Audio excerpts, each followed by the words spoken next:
Chico, você está tão triste. Está com lágrimas.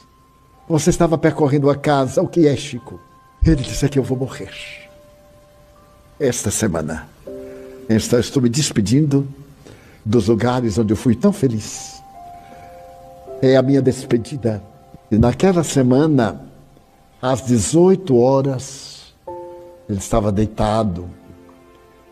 E tinha alguém ali acompanhando.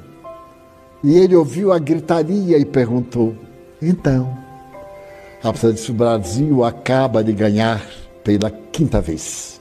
É pentacampeão mundial. Ele disse: é a hora em que os brasileiros estão muito felizes que eu quero partir. Pai nosso, que estás nos céus. E desencarnou suavemente.